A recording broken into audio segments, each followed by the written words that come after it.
Welcome to the Creative Penn podcast. I'm Joanna Penn, thriller author and creative entrepreneur, bringing you interviews, inspiration and information on writing, publishing options and marketing ideas for your book. You can find the episode show notes, your free author blueprint and lots more information at thecreativepenn.com, and that's Penn with a double N. And here's the show. Hello creatives, I'm Joanna Penn, and this is episode number 556 of the podcast, and it is Tuesday the 8th of June 2021 as I record this. In today's show, I'm talking to John Fox about NFTs, Non-Fungible Tokens. Why are they so exciting for authors and the publishing industry? How will they generate more streams of revenue for us as creators? And what are some of the ways that authors could use them? So I did do a short introduction to NFTs in the Blockchain for Publishing episode 538, but this takes it a lot further as the technology is improving fast, and particularly on the environmental side, which I know people are worried about, and big companies are getting involved. Even as we recorded this, eBay announced that they would be getting into NFTs. I want you to think of it as just another format, and in the same way you embraced ebooks a decade ago, this will be the basis of a new way of selling our work. Now, the technology is moving very fast at the moment and people are doing new things all the time. I feel like it's a much more creative opportunity than just limited edition ebooks, which we do talk about. But that is the basis of it. It's a limited edition product, but it can be so many different things. And the music industry is really blazing a trail, and the art the visual art industry. It's all about direct to consumer, direct to fan, which again empowers the creator. In fact, Bloomberg had an article just yesterday, as I record this, saying that NFTs shift power to artists. One of the musicians quoted said, "If we can recreate the plumbing of the music industry, then all these middlemen have to compete with code. Blockchain technology will change how the music industry operates, specifically the layers of agents, lawyers and studio executives who all take a cut of what musicians earn." And I'm sure you can see the parallels. There's another interesting quote in the article. "The entertainment business model of $9.99 a month, all-you-can-eat access to everything, was focused on as the best way to move people off piracy. We are on the cusp of moving away from that." And I think this is particularly interesting because probably 18 months ago, I was talking to a friend and I was like, I'm excited about subscription models because I think they're really important, but I'm worried that it will be the only option. And what I said at the time was the way to, and what I still have been saying, the way to deal with this is the sell direct, the 1,000 true fans, the building using the $9.99 model, all you can eat, unlimited side to drive people into your funnel, your creator funnel. And then some people will stick around, and many of you will listen to the show for free. And many of you are now support the show financially. You've bought my books. Maybe you've bought one of my courses. Lots of ways to support creators. You're a patron. So lots of exciting ways to change a business model from just relying on that kind of subscription model to taking things into the arena of direct to fan, direct to consumer. And the publishing industry is a few years behind, obviously, but really embrace it. The publishing industry is now moving into the subscription model in so many ways. So these NFTs will be the next level. And the article says it really comes down to artists have a choice now, and they didn't before. The art is evolving because of the technology, and the technology is going to be evolving because of the art. And that's where it gets really exciting. And that, I hope you feel that excitement in this interview today. I also have some ideas myself with what I might do with an NFT. I'm still deciding whether I want to wait. I want to get on with the sort of creating with AI side, and I've got an idea about doing an NFT around that. So see what you think in the interview, but I might wait till October when it looks like there might be a platform for books, but I don't know whether that's even necessary because of the platforms that we talk about. So I'm kind of wavering. I'm not really sure, really trying to decide what to do myself. yourself. I'd love to hear your comments about what you think on the NFTs, what you might do for your own NFTs, what you think about some of our ideas. You can leave a comment on the episode if you go to thecreativepenn.com/podcast, episode 556, or just go to the blog for the latest episode this week. Or you can email me, Joanna at thecreativepenn.com, or tweet me at thecreativepenn. I would love to know what you think, particularly on this episode. It feels like the cusp of real change, and we've been talking about blockchain, but the sort of re-engineering, as they mentioned, the sort of changing the plumbing of publishing will take a long time, but we don't have to wait that long. We can get on with these kind of direct to fan ideas. So yeah, exciting times. And I wanted to say a big thank you to my wonderful patrons on Patreon. Today's show is sponsored by you guys. You essentially pay for my brain to think about these futurist topics and the time to do the interviews and edit and format these extras which don't have corporate sponsorship. You can support the show at patreon.com, patreon.com/The Creative Penn. And yeah, thank you so much. You can support with a few euros or pounds or US dollars or Canadian dollars, and you will get the extra Q&A audio, which I will be doing, I guess, in the next couple of weeks. And if you have questions about NFTs or blockchain or anything else, you can always add them if you are a patron. Right, let's get into the interview. John Fox is an award-winning short story writer and author of I Will Shout Your Name, a collection of his stories. He's also a developmental editor, course creator, and blogger. Welcome, John. Yeah, thanks for having me.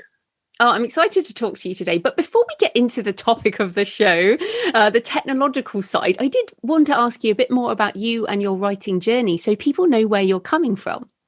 Yeah, I got a couple of graduate degrees in creative writing from New York University and then an MFA from USC.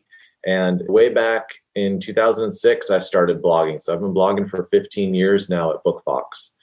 And about 5 or 6 years ago, I decided to just monetize the blog and start selling courses, start doing editing, just start to become more of a resource for writers out there because they need help. A lot of people need help. I get emails all the time saying like, how do I self-publish, or how do I find an editor, or how do I do this or that? So I just wanted to help the writing community through BookFox. And yeah, it's a gold mine. I spent quite a long time on your site, so we'll definitely direct people there a bit later.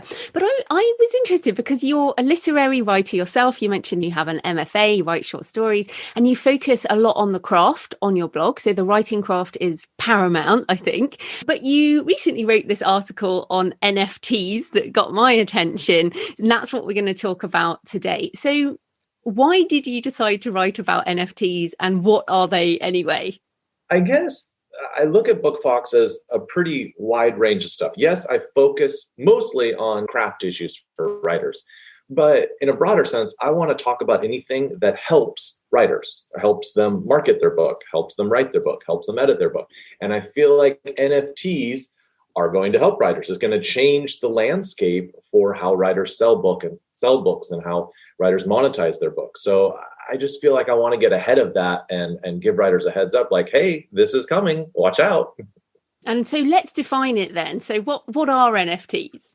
So NFTs are basically digital ownership of a digital file. And that doesn't mean the digital file can't be shared widely, right? Say like if you used to collect like baseball cards when you were a kid, that was a physical object, right? But nowadays, a lot of people live online. They value online things or digital things almost more than physical objects. It's this really strange like generational divide. And so NFTs are a way to sell digital objects. And you can prove using blockchain technology that you own that object. You own number 1 of 5 of them, or you own number 5 of them, number 5 of 5 of them. You own a specific digital object, and it's proven forever that you own that object. And we should say, so it stands for Non-Fungible Token, and it's a kind of one of a kind. And I was using the term digital scarcity last year, and it's funny because you just said the value of digital and it's almost a generational thing. But think about it, both you and I have websites, right? They don't exist in the physical world except for some bytes on a server somewhere. And yet they are the things that drive our businesses. And for people listening, a lot of indie authors make the vast majority of their income from ebook sales. Again, they don't like physically exist, and yet they drive value. So I want people listening who are confused. Why does this have value? Well, why do all of these digital things have value, right? Yeah, that's a great point. I do think younger people in general tend to feel like digital things are more valuable than older people. Like I feel like older people, when they collect books, they want a real first edition, right? Because that supposedly is what have value. But I feel like younger people, they would almost prefer a digital first edition, because then they can share it more widely, and then they can brag about it online, and it's easier to sell. Like somehow the digital version is actually more real than the physical version.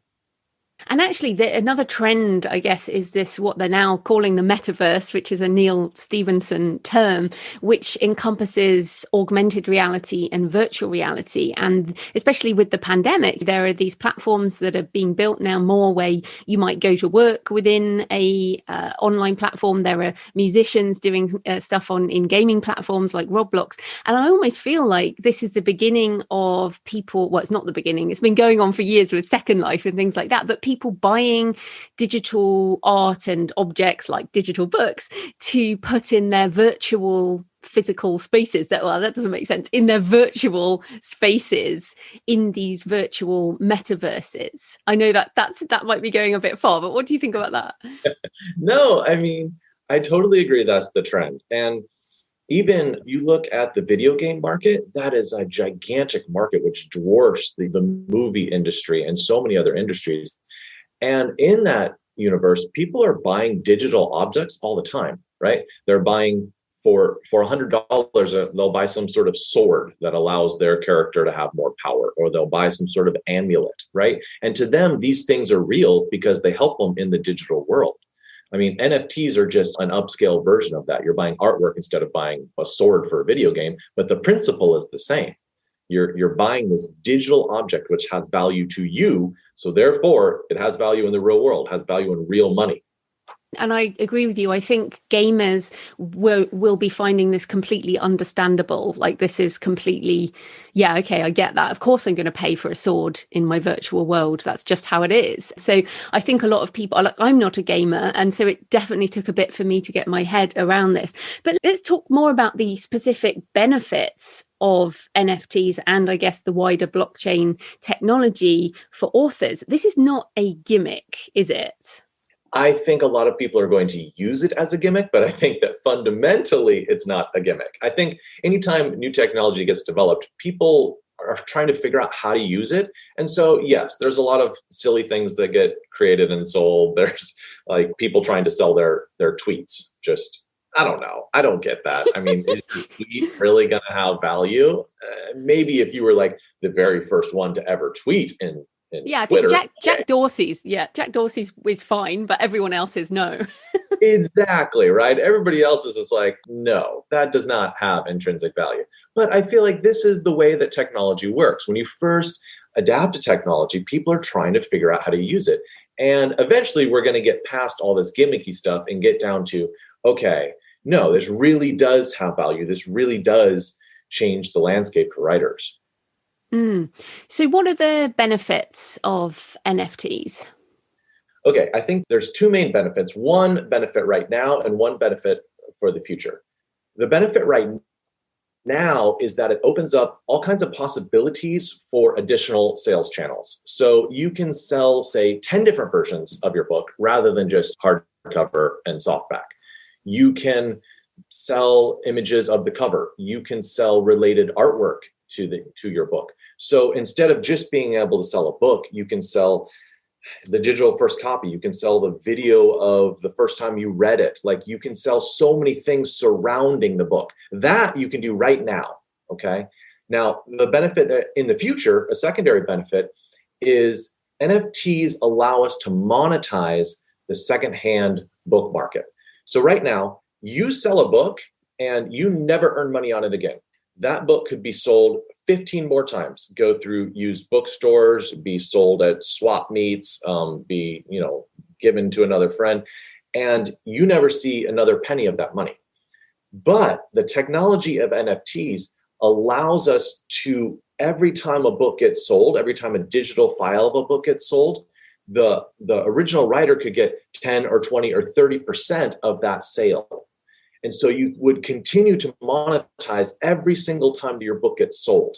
I think that's revolutionary, but the platform for that and the technology for that doesn't exist yet, right? Like Amazon doesn't have that capability. There's no platform that allows us to do that yet. But in the future, I do think that's going to really change the way writers earn money. And this is in the smart contracts based on blockchain technology. And of course, NFTs are sold, are put onto a blockchain and sold with blockchain technology. So this idea of this monetizing the secondhand market, I agree with you. I think it's incredible and opens up so much possibility. And if people are wondering why, well, look at the secondhand economy of, say, a leather-bound limited edition, first edition of a Dickens or whatever.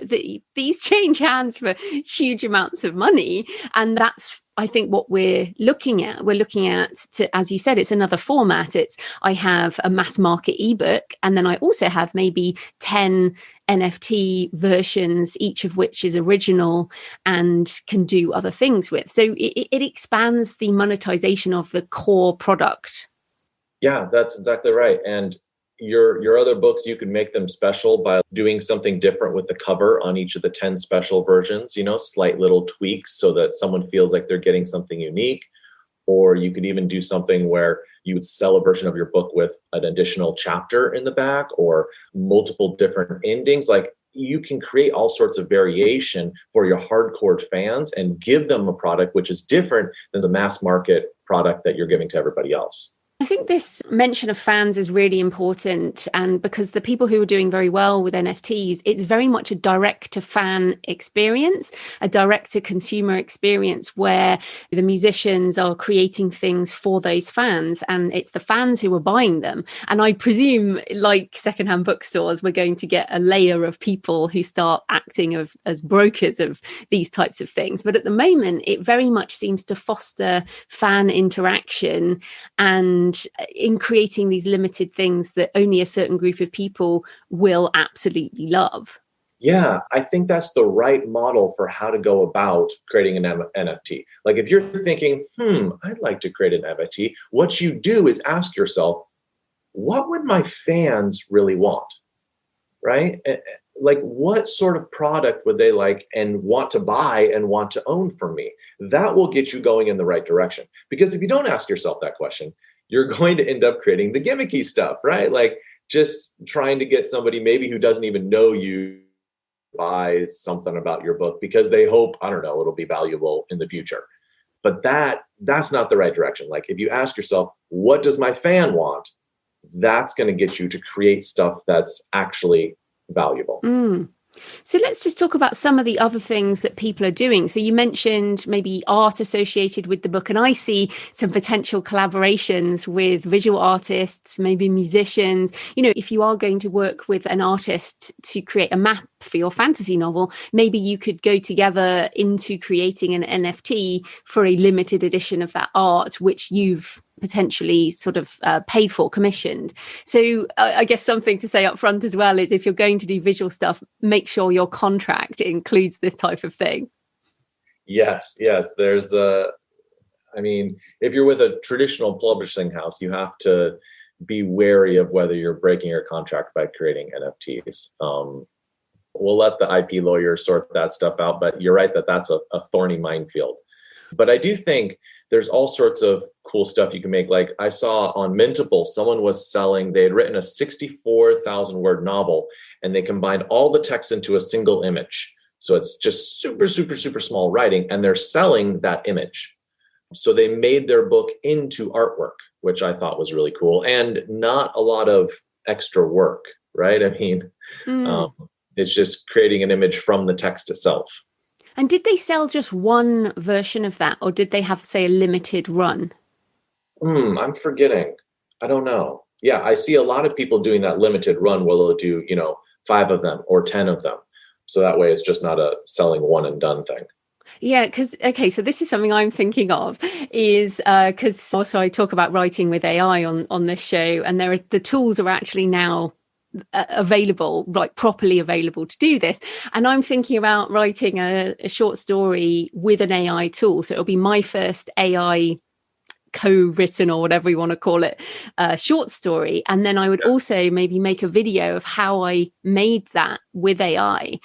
And I was thinking, well, I could sell that as an NFT, the story with the video on how I did it, which would appeal to a certain group of people.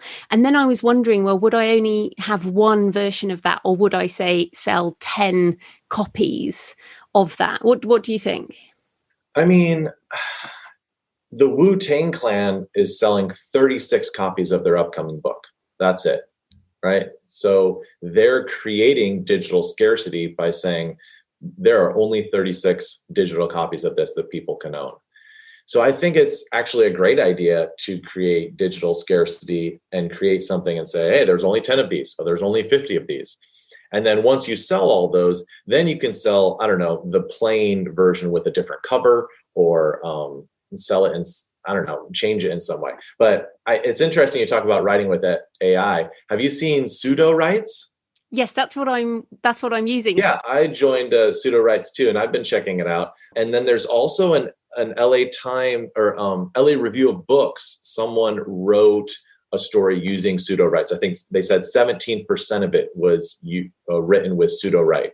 Yes, exactly. So they are actually publishing these pieces now. I think that's what's empowered me to actually start using it, is it's clearly moving into the acceptable realm in the same way that this technology is. Like, I feel in 2020, when I started to talk about this, I've been talking about writing with AI for longer, but really it feels like this year things have started to click over into much more mainstream things, right? And we should mention that we just saw last week, Publishing Perspectives reported that Bookwire announced a blockchain platform and an NFT marketplace for the publishing industry. And Bookwire are a German-based technological company for publishers, and they are based in, I think they're based in Frankfurt. So I suspect they will launch this at Frankfurt Book Fair, which means by the end of the year, by November 2021, there should be a platform that is publishing specific.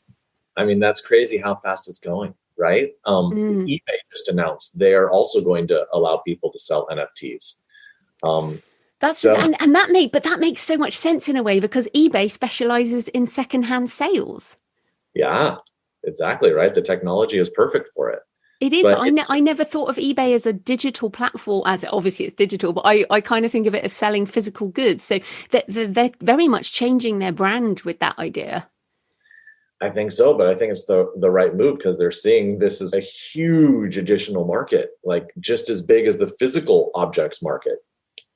Yes. And this is what we're seeing, people listening, when big companies start doing this, it becomes a bit more interesting, I think. And let's be honest, I feel sometimes I'm a little bit ahead of the literary industry, as of course you are in this case, but we are way behind the art industry and the music industry in this, right? They've been doing this for a while.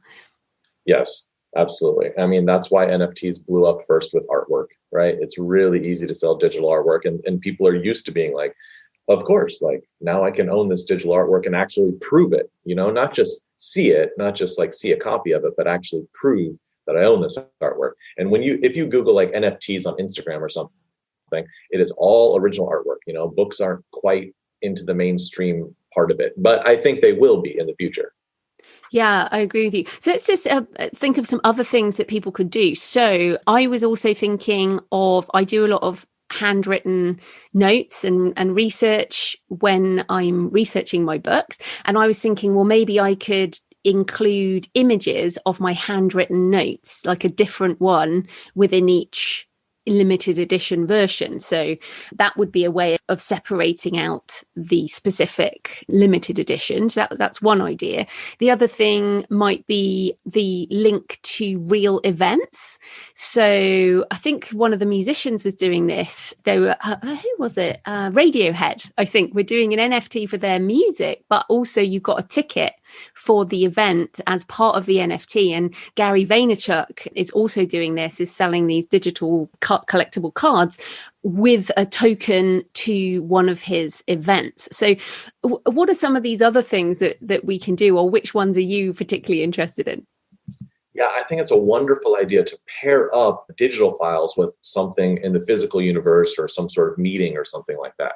Like if you're a mid-list author, it could be, oh, buy this special NFT and then you can have a 30-minute consult with me, I don't know, about your book, or just talk to me about my book, something like that. Or you could even mail them a physical object to go along with the digital object, like a special signed copy of the book. And that's like a bonus for owning the digital special version. You could do some sort of exclusive video file of the first time you read the book. I see a lot of people who they have multiple versions of their cover art that they didn't end up using. Their artist gave them 3 different versions and they chose one of them. Well, you could sell those other versions as like limited edition cover art. Yeah, there's so many possibilities. Yeah, it's funny. And this is where we are now, as in you and I have been looking at this for not that long, really. And we're coming up with all these ideas and people listening. I think the other great thing about the author community is everyone's very creative in lots of other ways. So someone listening might already be a cartoonist, for example, and then that might be an obvious pairing to your book, might be some hand-drawn stuff. Or I just think we haven't even scratch the surface of what's possible. I think people will come up with a lot more things over time. But one interesting thing that I only just discovered before this, and obviously I shot you an email, so we only just found out, this guy called Aaron Haber, who is the non-fungible fictionist, where essentially he's using the NFT as crowdfunding, in that the writing begins when the NFT is purchased and not before. And I was like, really? Okay, I thought you had to create it and then do an NFT. But what do you think about this, doing it in advance? So I guess my question is, what about what he's doing can't be done with, say, PayPal or a crowdfunding source? What specifically about it requires an NFT? Like, I could ask somebody like, okay, pay me $100 on PayPal, and then I will write you an original short story. Is it just the fact that the NFT allows him to own that digital short story after you write it? Is that the advantage of it? Well, and again, resell it, be part of the resale market. And I see this guy as almost, we don't know where this stuff is going to go. So it's almost a risk. So, for example, with me talking about a short story that I might write, it's a bit of a risk if I say it's only available as an NFT. I won't publish it elsewhere, because obviously that cuts out a whole market that I won't be able to reach, in exchange for the risk and potentially the reward of having it on a platform where I could get downstream revenue and all of that type of thing. So I would just see him taking a risk on this. Plus, it's interesting creatively. He says the work is meant to encapsulate one writer's creative moment in time and space. Writer retains all IP rights to characters or writing for future use outside the NFT space. And there are no edits or revisions. The piece is the piece. So it feels like almost a creative challenge. Yeah, I think he says, like, look, if I'm having a bad day, this could turn out really badly. Like, I make no promises in terms of quality, which I think is kind of awesome, because you really are buying a slice of like his creative energy at a certain point in time. And that can be hit or miss, as writers well know. No, it is. It's very interesting. So let's, obviously, we're very enthusiastic about this. People know I'm a techno optimist and I'm always just getting very excited about it. But what are some of the dangers or issues or negative sides of NFTs? I mean, the main danger is just making sure you don't take advantage of the trend to, I don't know, create junk or create gimmicky stuff. right? You have to really make sure, is this something my fans actually want? Is this something that actually has value and is cool and people will like? So yeah, I think that's a danger. I think another danger, a lot of people talk about how NFTs are like a bubble, like they're a fad. This is going to go away in a year or so. I really don't think so. I think that yes, there's a lot of volatility, right? This NFTs are going to soar, they're going to plunge, they're going to soar again, they're going to plunge again. But I think with blockchain technology, what we've seen is, yes, there's a soar and a plunge, but then it goes back up again. Like there's continued effort and insight and value to this. So the volatility of NFTs don't bother me, because I feel like long term, these are going to help writers in a lot of different ways. These are going to last. I think one of the other issues that people bring up is this environmental issue. Can you address that? Okay. I think that's a value. I think that's an important concern, but I don't see it as a problem because the technology is changing so quickly. For instance, Ethereum uses 10 times less energy than Bitcoin. And then when you go to a new coin, like something like Dogecoin or XRP or something, those are 600 times more efficient than Ethereum. And so eBay, the way that they're doing their new blockchain offerings, the NFTs, they're going to use a system called Wax. Wax is 125,000 times more energy efficient than Ethereum. So like the technology is changing so quickly. Yes, like old school cryptocurrency like Bitcoin, yes, it's very inefficient. But guess what? We have all of these new versions, which are by scale of magnitude so much more energy efficient. And it's because the technology is just changing. So I don't think as a long-term issue, energy is going to be a problem. We already have the technology to be extremely energy efficient with all those cryptocurrencies and NFTs. And it's going to change really quickly. Yeah, that's exactly what I said about 6 weeks ago. I was like, I really can't see that this isn't going to go away. And we also were looking at OpenSea, which is one of the places where you can create NFTs. And they have this thing called lazy minting, where essentially you can upload your stuff, but the NFT is only minted to the blockchain, which means you only do something. It only takes some action when they are bought or sent to another wallet. So, and I was thinking this is very much like the millions of books which are loaded up to Amazon, but may never get bought. So there is never a digital transaction. And to me, this kind of lazy minting actually makes it even greener, because millions of people could create the NFTs, but nothing will be impacted until they're actually transacted.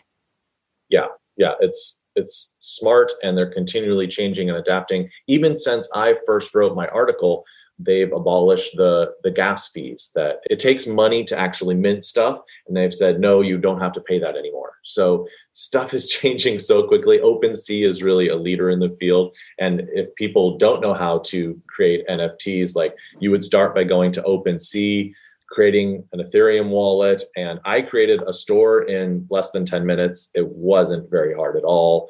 And you can start selling copies of your book or digital files or something.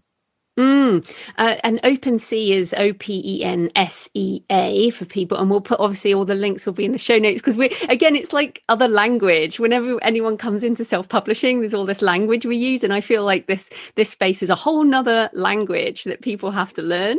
Like even blockchain and NFT and minting and gas fees, and these are all other things. But as with self-publishing, as with writing, once you learn what these words mean, you are empowered, and that's kind of our goal, isn't it?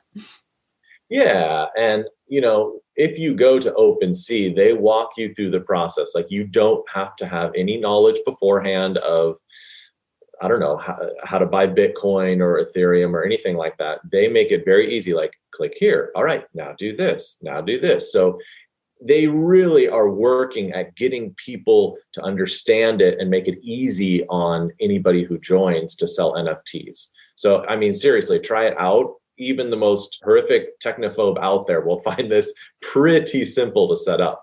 But as we said, don't just go on there and chuck something up. You do have to have a think about it. I think that's another thing. If you don't have an audience, it's just like putting up a Kickstarter or putting up a book. No one's going to know about it.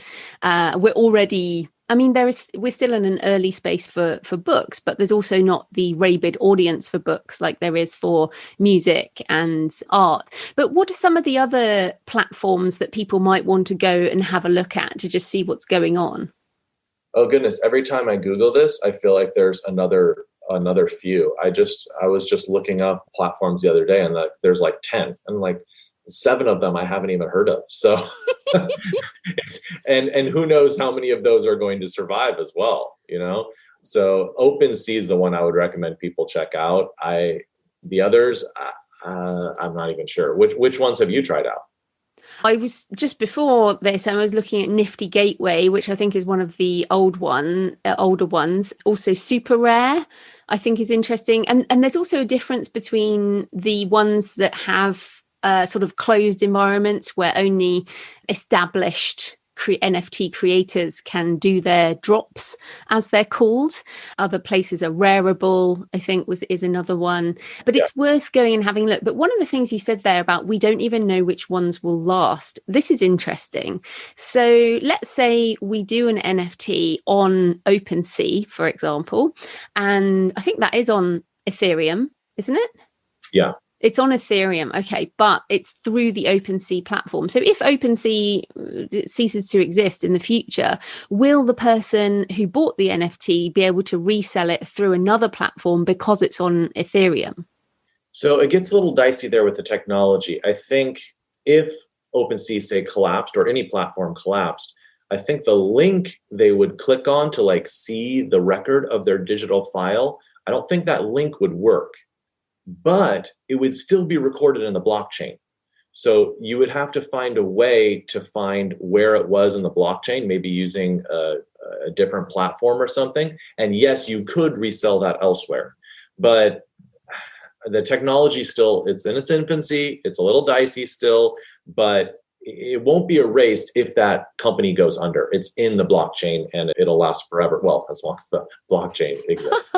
Yeah, I mean, it will be a bit like I can go to the Wayback Machine and I can find what my website looked like in December 2008. And my website does not look like that anymore. But right. Wayback Machine saves versions of things over time. So yeah, you can't. And we've seen lots of things of people tweeting something a decade ago and now it comes back to haunt them. So you can't delete this stuff.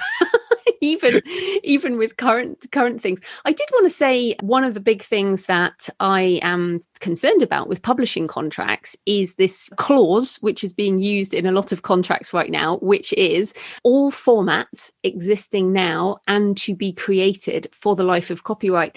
And many authors listening, if you've signed a traditional publishing contract, that may well have been in your contract, and that means you cannot do an NFT, because I think in terms of my definition this would be a newly created format. What do you think? That gets thorny. I think in the future, I think agents will be negotiating NFT actual clauses in the contracts with publishers, right, going forward, because that's now a thing. But you're right, a big blanket statement like that, all formats existing now and in the future, oh man, that gives a lot of power to publishers. That is a normal clause now. I know. And publishers are smart to put it in, right? They saw technology is evolving so quickly. We gotta cover ourselves. So I understand why it's in there. It's definitely not, definitely not for the writers. But I think that if you create something new, like say you created a series of playing cards based on your book, I wonder whether that would be covered under that clause, because that's not really a format of the book. Yeah, but then you would, but some contracts, will cover the world of the story, for example, the characters. Exactly. So basically what we're saying here, everyone, is be very, very careful what you sign, because even 6 months ago, this might not have come up. I have been talking about this clause in publishing contracts for a while, but I didn't expect this to come up. Yeah.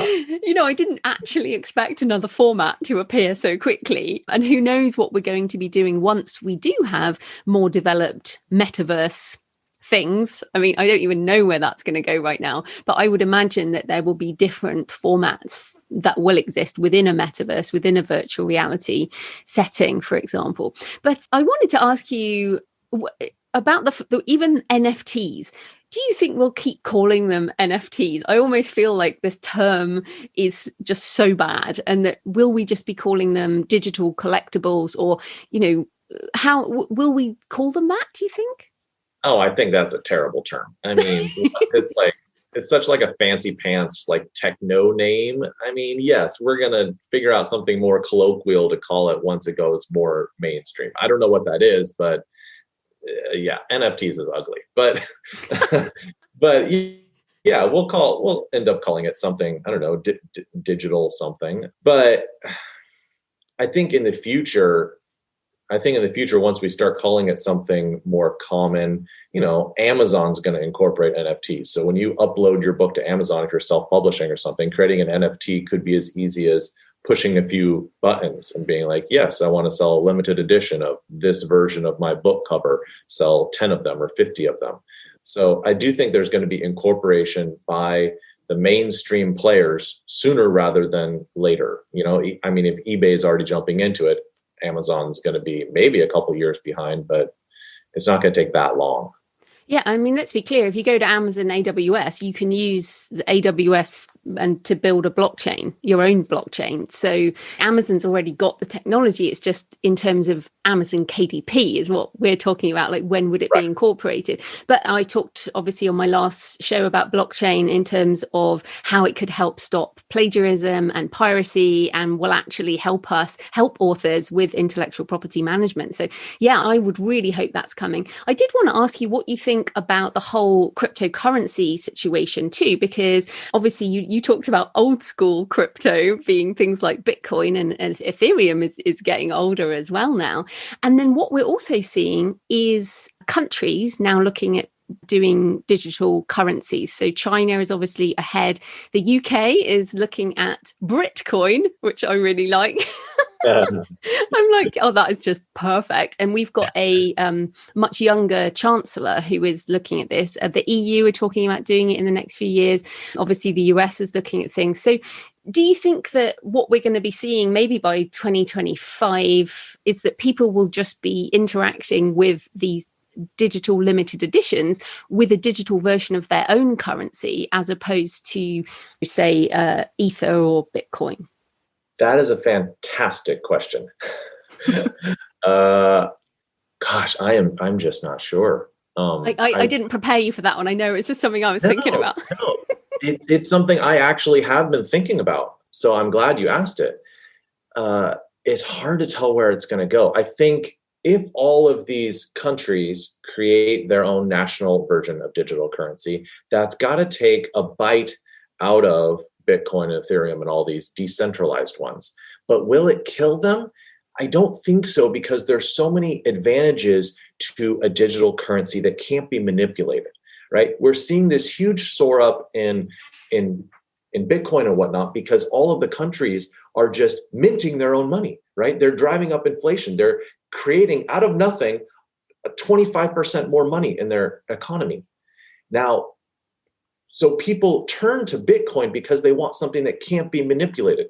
Bitcoin has a limited amount of Bitcoins that will ever be minted. I think it's 21 million, right? So there's never some country going to be able to come in and be like, well, guess what? Now there's going to be 35 million Bitcoins. There's never going to be that type of inflation with Bitcoin.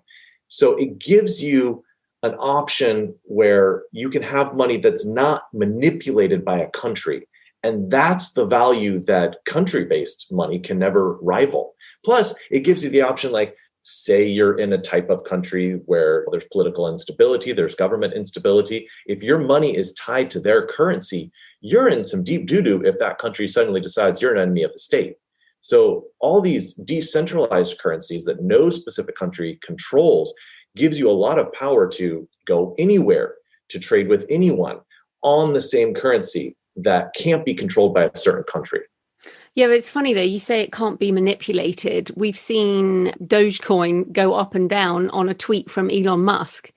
So I actually think it is being manipulated by a group of, let's call them tech bros, who are able to change things a lot more. So I don't see it as any more stable than the way country currencies change. And there's some really interesting books on money. I think what is very clear, we don't have time to go into the ethics of crypto and what's happening with it. But what is clear is in the next decade, we're going to see a lot more currencies built on blockchain, whether they're country or whatever specific, and that trust in the token of the US dollar or the token of Bitcoin or whatever.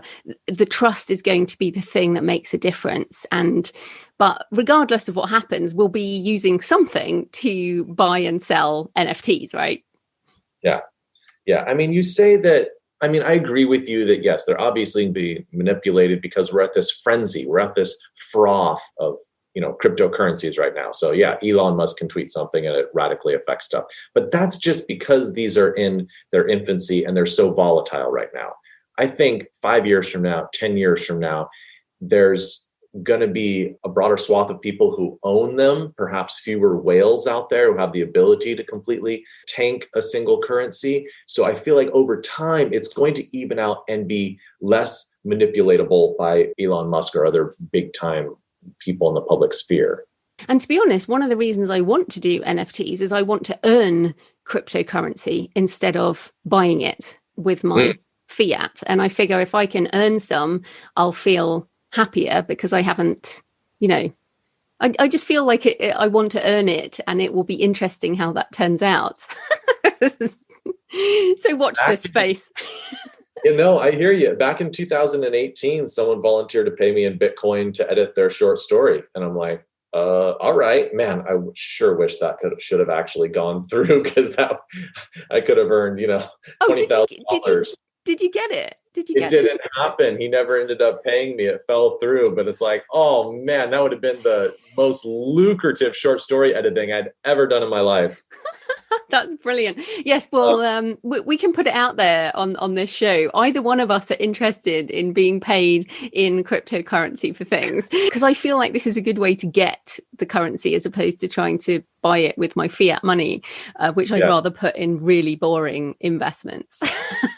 I agree with you. I tend to be more risk adverse, And, yeah, exactly.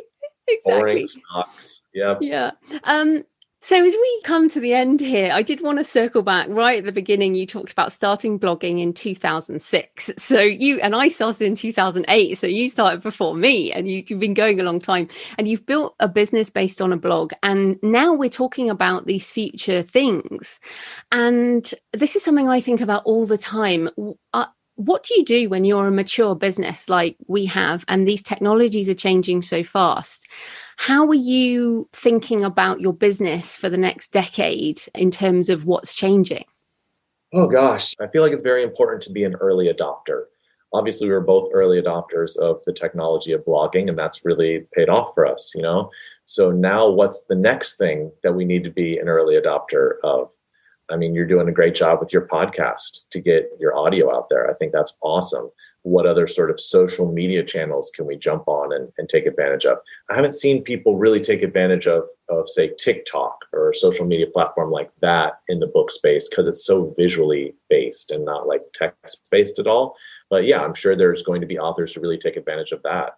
So I think the question is, and if you're an author out there, you need to ask yourself, like, what can I get in at the very foundation of? What can I be an early adopter of? Because that's what's going to pay off for you in terms of gaining an audience, in terms of making your mark.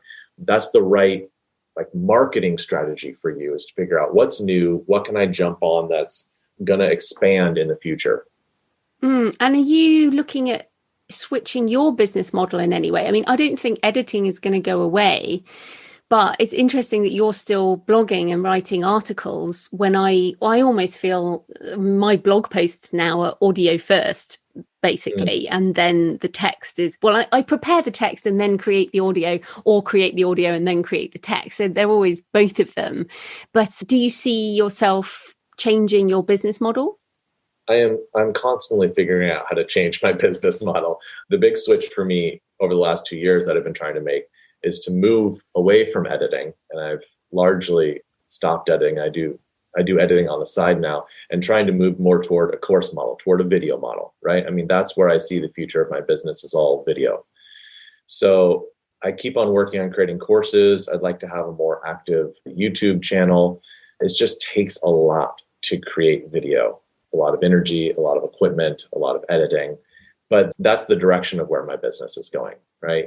Text is cheap, and we've seen really big companies wade in and just write blog posts for every single keyword imaginable for blogs, right? So nowadays, if you try to start blogging, I feel it'd be so hard to get traction in the writing universe because there's a gigantic website out there that is already written on the exact topic you're trying to write about. So you have to figure out, okay, what's the new space that big companies haven't waded into yet that I can actually create or carve out a space of my own? Yeah, I definitely agree with you. So tell people about your courses and your website and everything they can find and where you are online. Yeah, I'm at thejohnfox.com, or if you just Google Book Fox, you'll find me. And I have a whole bunch of courses for writers, whatever stage of writing that you're at. You know, if you need to work on your writing habits, I have a course on mastering your writing time. If you want to work on something specific, like how to write better sentences, I hear sentences are important for writers. So I have a whole course talking about that. I'm working on how to write a novel course right now, and then how to revise a novel course. That's the next course I have coming out. And then I have a course on how to market your book as well. So basically, at every stage of your writing journey, I'm trying to create courses that are going to help you get to the next stage. What about an NFTs for authors course? Oh boy, not quite there yet, but I think that'd be fascinating, right? Teach them how to do it. I also think it'd be great if someone had a service where they said, "Oh, like you want to create an NFT? I'll guide you through the process of how to do that for your book." Yes. So we are predicting here the whole ecosystem like we have right now on how to do all these things. And that is definitely going to come. Although I feel like it's a bit like, Mark Dawson is a great friend of mine and the ads for authors course, but they have to keep recording those because Facebook keeps changing and the dashboards keep changing. It would be the same for NFTs. It's like every few weeks you have to update the course because there's so many different things coming up. Seriously. Yeah. Like, the joy of building a course is like you build it once and then it's like it lasts for a few years. If you're changing it every week, that's a lot of work. That is difficult. But I do think that once Bookwire launch, I think there will be an ecosystem helping people do this. Although personally, I'm just interested in creating some myself. And I should ask you there, John. I mean, you've done short stories. Are you going to do your own NFTs? Yeah, I mean, I built that thing on OpenSea. I haven't minted any yet just because there's actually some gas taxes you still have to use to inaugurate your account. So I was going to sell it for like $100, my first digital edition of my short story collection. And then they want to charge me $130 for the gas tax. I'm like, well, I don't know about that. But yeah, I have another book for writers. I have a book specifically for writers, The Linchpin Writer, and that's coming out later this year. And absolutely, I'm going to do some NFTs for that and figure out how I can help ardent fans of the book buy into the book more and get some extra goodies. Fantastic. Well, you'll definitely have to come back and we will talk about this again because this is going to change a lot between now and say post Frankfurt. So I will look forward to talking to you again. So thanks so much for your time, John. That was great. Absolutely. Thank you for having me on. I appreciate it. So I hope you enjoyed the interview with John today and that it has opened your mind to the possibilities of NFTs and what could be possible in the next few years. We are intending to do another NFT show toward the end of the year, by which time one or both of us might have done a drop, as they call it. And also the Bookwire platform that we mentioned will hopefully be out and we should have an update. I would love to hear your comments about whether I should go ahead with my idea for an NFT or what you might do with your ideas. So leave a comment on the episode or email me, joanna@thecreativepenn.com, or tweet me @thecreativepenn. And in the meantime, if you'd like to check out John's courses, you can use my link and support the show at thecreativepenn.com/bookfox. We also mentioned AI writing tool Pseudowrite, which we are both playing with. And I have an interview coming with Armeet Gupta either next week or the week after. And he's the founder of Pseudowrite. And it is really interesting. I'm loving the tool and very excited.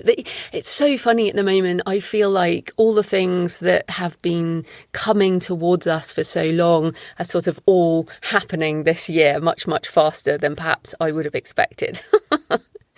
So next Monday on the usual show, I'm talking to Jessica Bell about her journey as a multi-passionate creative and running a small press, and how writing song lyrics, fiction, memoir and non-fiction all play a part in her author life, as well as the challenges of working with authors and running a small press. So happy writing, and I'll see you next time. Thanks for listening today. I hope you found it helpful. You might also like the backlist episodes and show notes available at thecreativepenn.com/podcast. You can also get your free author blueprint at thecreativepenn.com/blueprint. If you'd like to connect, you can tweet me at The Creative Penn or find me on Facebook at The Creative Penn. See you next time.